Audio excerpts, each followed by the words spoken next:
Fantasy football drafts are right around the corner, and you've probably heard of all the big strategies. Zero running back, hero running back, late round quarterback, the list goes on. But there's one strategy that every single manager is using, even if they don't realize it. It's called value-based drafting.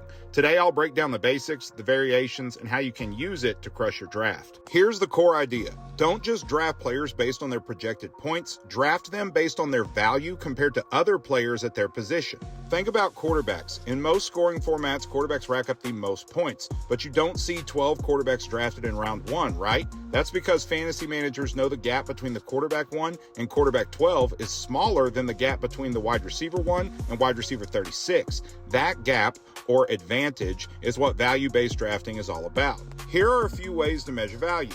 Value over replacement player, or how many more points a player scores compared to a waiver wire replacement. Value over last starter, or how much better a player is than the last starter at that position in your league.